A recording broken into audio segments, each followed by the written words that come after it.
Everyone, welcome to our channel. ఈ వీడియోలో మనం జీవశాస్త్రం 10వ తరగతి పాఠ్యపుస్తకంలోని ప్రత్యుత్పత్తి పాఠానికి సంబంధించి మరికొన్ని ముఖ్యమైన అంశాలను చూద్దాం. కణ విభజన చరిత్ర. జీవం కొనసాగింపు ప్రక్రియ సాధారణంగా శారీరక కణాల నుండి లేదా లైంగిక కణాల నుండి ప్రారంభమవుతుంది. కణాలు అంతకు ముందున్న కణాల నుండే ఉత్పన్నమవుతాయని విర్చోవ్ అనే శాస్త్రవేత్త ప్రతిపాదించాడు. విర్చోవ్ ప్రతిపాదించిన సిద్ధాంతం ఆమ్నిస్ సెల్యుడా డే సెల్యులే. ఈ సిద్ధాంతం కణ విభజన ద్వారా జరిగే నూతన కణాల ఉత్పత్తికి ప్రాధాన్యం ఇచ్చింది. 1852 సంవత్సరంలో రాబర్ట్ రెమెక్ అనే జర్మన్ శాస్త్రవేత్త పిండ కణాలపై పరిశోధనలను ఆధారంగా చేసుకొని కణ విభజన గురించి పరిశీలనలను ప్రచురించాడు. కణ విభజన జరిగే విధానం గురించి తెలుసుకోవడానికి చేసిన మొదటి ప్రయత్నంగా దీనిని పేర్కొంటారు. జంతు కణాలలో జరిగే ద్విధా విచ్ఛిత్తిని ప్రత్యుత్పత్తి ప్రక్రియగా రాబర్ట్ రెమెక్ భావించాడు. 1879 సంవత్సరంలో వాల్టర్ ఫ్లెమింగ్ అనేక రకాల జంతు వృక్ష కణాల మీద పరిశోధనలు చేశాడు.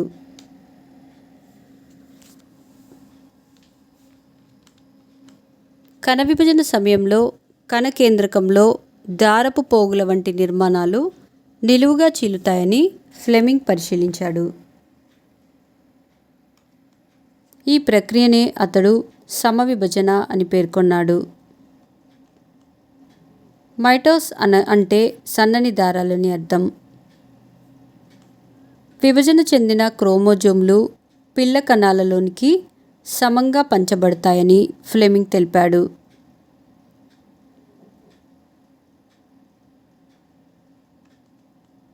కణ విభజన అనేక దశలలో జరుగుతుందని కనుగొన్నాడు. క్రోమోజోమ్లు జతలుగా ఉంటాయని కనుగొనడం ఫ్లెమింగ్ పరిశోధనలలోని ముఖ్యాంశం. 1 శతాబ్దం తర్వాత ఈ దారాల వంటి నిర్మాణాలకే క్రోమోజోమ్లని పేరు పెట్టారు.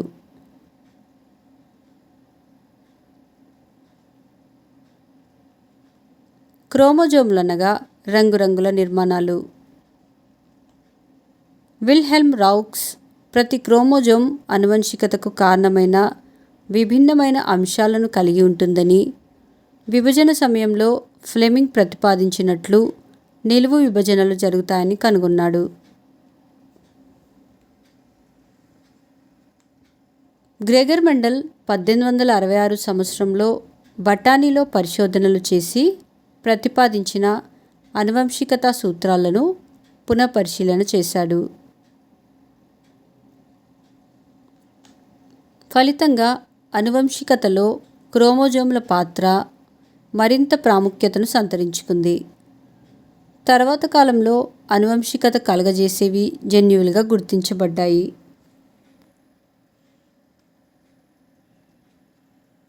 కణంతో పాటు క్రోమోజోమ్లు సమాన భాగాలుగా విభజించబడుతుంది. ప్రతి కణంలోనూ క్రోమోజోమ్ల సంఖ్య జనక కణంలో ఉన్న సంఖ్యకు సమానంగా ఉంటాయి.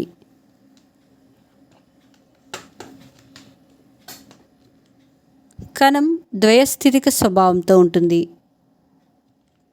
సమవిభజనలు జరుగుతూనే ఉన్న క్రోమోజోమ్ల సంఖ్య ఎల్లప్పుడూ ఒకేలా ఉంటాయి. అండం శుక్రకణాల్లో 46 క్రోమోజోమ్లుంటాయి. ఆగస్ట్ వీస్మన్ అనే జీవశాస్త్రవేత్త ఒక జాతి జీవులలోని క్రోమోజోమ్ల సంఖ్య ఎన్ని తరాలు మారినా నిర్దిష్టంగా ఒకే విధంగా ఉంటుంది అని కనుగొన్నాడు.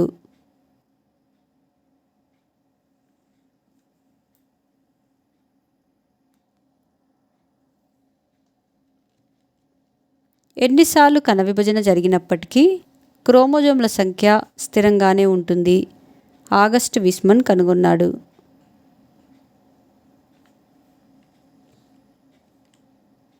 థియోడర్ బావేరి 1904 సంవత్సరంలో క్షయకరణ విభజన గురించిన సమాచారాన్ని నిర్ధారించారు. డిఎన్ఏ యొక్క నిర్మాణాన్ని 1953 సంవత్సరంలో జేమ్స్ వాట్సన్ మరియు ఫ్రాన్సిస్ క్రిక్లు కనుగొన్నారు.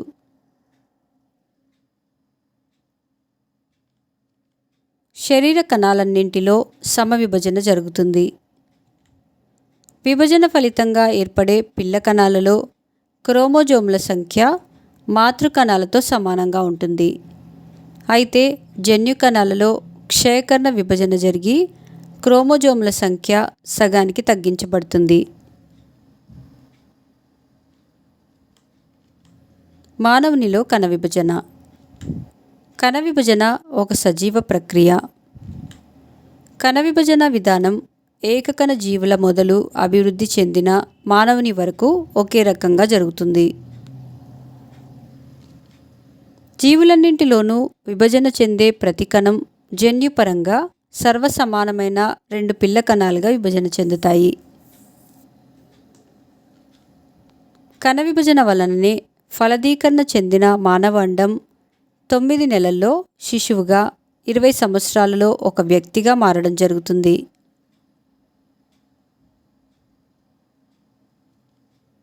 బహుకణ జీవుల్లో కణ విభజన పూర్తిగా నియంత్రించబడి ఉంటుంది.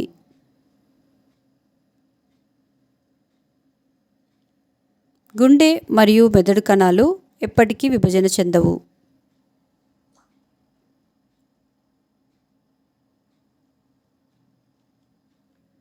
ఎముక మధ్యలోని కణాలు చురుకుగా విభజన చెందుతూ ఎర్ర రక్త కణాలను ఉత్పత్తి చేస్తూనే ఉంటాయి. ఎర్ర రక్త కణాల జీవితకాలం సుమారు 120 రోజులు. క్యాన్సర్ కణాలలో పెరుగుదల నియంత్రిత కారకాల ప్రేరణకు స్పందించకుండా కణ విభజనలు జరుగుతూనే ఉంటాయి.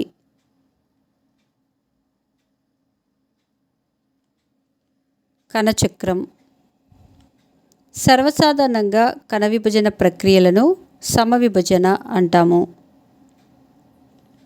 సమవిభజన 40 నుండి 60 నిమిషాల్లోనే పూర్తవుతుంది.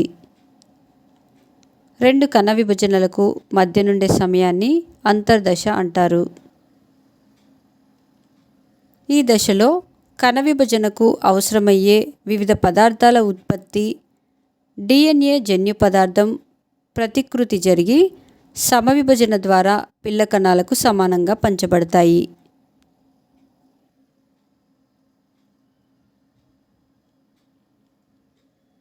అంతర్దశను 3 ఉపదశలుగా వర్గీకరించారు. జీవన్ దశ. ఇది సమవిభజనకు మరియు డిఎన్ఏ ప్రతికృతికి మధ్య గల సంధాన దశ. ఈ దశలో కణ పరిమాణం పెరుగుతుంది. ఎస్ దశ. ఇది డిఎన్ఏ సంశ్లేషణ జరిగే దశ. ఈ దశలో క్రోమోజోమ్లు రెట్టింపవుతాయి. G2 దశ. ఇది డిఎన్ఏ ప్రతికృతి మరియు సమవిభజన ప్రారంభానికి మధ్య గల దశ.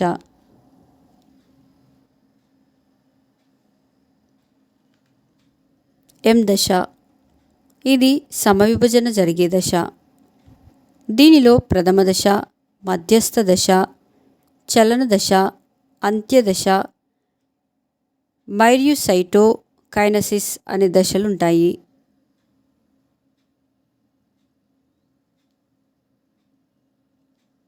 సమవిభజనలో ఉన్న వివిధ ప్రావస్థల మధ్య గల క్రియాత్మక సంబంధాన్ని అర్థం చేసుకోవడానికి పోటు నరసింహారావు మరియు జాన్సన్ అనే శాస్త్రవేత్తలు కణ సంలీన ప్రక్రియను ఉపయోగించి ఎన్నో ప్రయోగాలు చేశారు.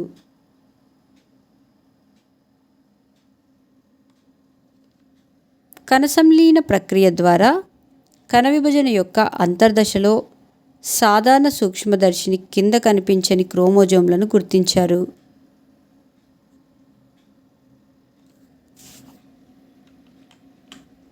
కణచక్రంలో క్రమానుగతంగా ఒకే దిశలో జరిగే కణ విభజన దశలకు ఆధారాలను గుర్తించారు.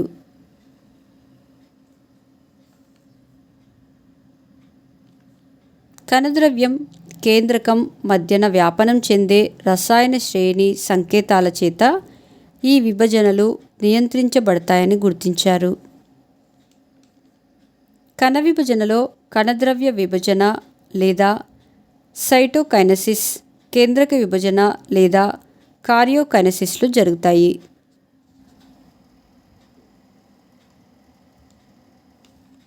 దాని ఫలితంగా 2 పిల్ల కణాలు ఏర్పడతాయి. కణజాలంలోని కణాలలో కణ విభజన జరగడాన్ని, కణ విభజనలోని వివిధ దశలను విడివిడిగా గుర్తించడం కష్టం. కణ విభజనకు చెందిన పట్టికను గమనిద్దాం.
క్షయకర్ణ విభజన. క్షయకర్ణ విభజన 2 దశలలో ఉంటాయి. మొదటి దశ క్షయకర్ణ విభజనలో మాతృకణాలలో 2 సార్లు విభజన జరిగినప్పటికీ క్రోమోజోమ్ల విభజన మాత్రం ఒకేసారి జరుగుతుంది. రెండవ దశ సాధారణ సమవిభజన మాదిరిగా ఉంటుంది. క్రోమోజోమ్ల విభజన జరగదు. కాబట్టి పిల్ల కణాలకు క్రోమోజోమ్లు సమానంగా పంచబడతాయి. అందువల్ల 4 పిల్ల కణాలు ఏర్పడతాయి. కానీ మాతృకణాల కంటే సగం క్రోమోజోమ్లని కలిగి ఉంటాయి కనుక వీటినే ఏకస్థితికాలు అంటారు.